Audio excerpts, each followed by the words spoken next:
News 1. Putin visited the Amur gas processing plant. Russian President Vladimir Putin visited the Amur gas processing plant, which is located near the city of Svobodny. TASS reports this. It is noted that the head of state went to the gas processing plant after negotiations with North Korean leader Kim Jong-un, which took place at the Vostokny Cosmodrome. News 2. A Russian woman beat a pregnant woman with the words, "Come in large numbers," and, "This is our yard."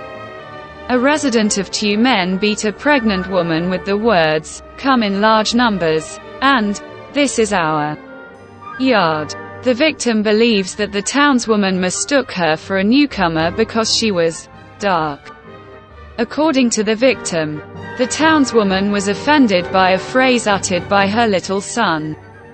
Then the stranger approached the Russian woman and hit her in the face. News 3. Shoigu approved the list of illnesses exempting from contract service.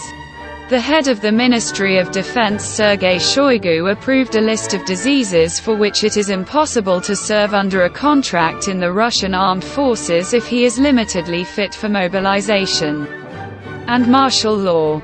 The corresponding document was published on the official Internet portal of Legal Information on Wednesday, September 13.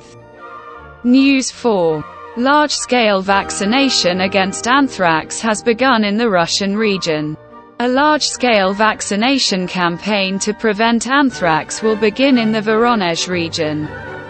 This was reported by the press service of the government of the Russian region.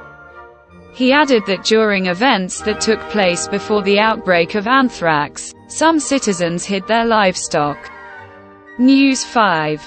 The Ministry of Defense explained the procedure for payments to military pensioners participating in the military pension system. Compensation is due to all military pensioners participating in the Special Operation in Ukraine, SVO.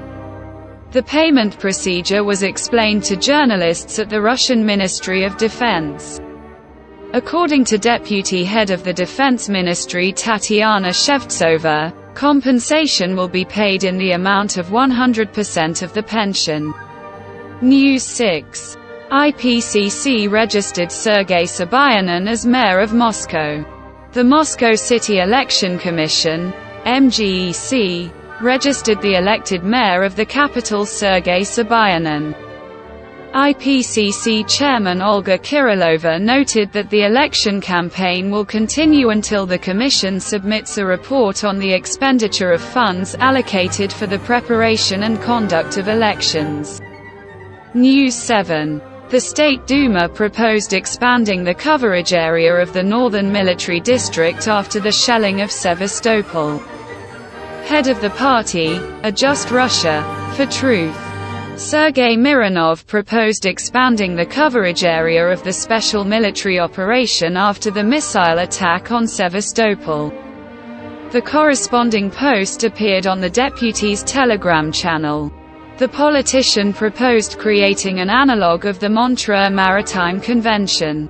News 8. Food production has increased in Moscow. The capital's food industry enterprises have increased the volume of food production by more than a quarter since the beginning of the year. In addition, Moscow manufacturers increased supply volumes.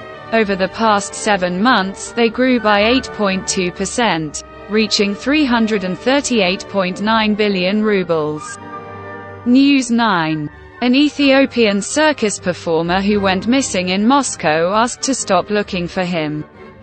Ethiopian circus performer Hassan Nasiro Osman, who disappeared at night in Moscow on his way to a hotel, got in touch and asked to stop looking for him. The foreigner contacted the management of the circus on Tsvetnoy Boulevard, asked for forgiveness for the sudden disappearance and said that everything was fine with him. News 10. Russians wrote 1.5 million applications to the MFC because of a fake. Russians wrote 1.5 million applications to the MFC due to a fake about the collection of biometrics. This was reported by the MASH Telegram channel. citing a source in the Russian government.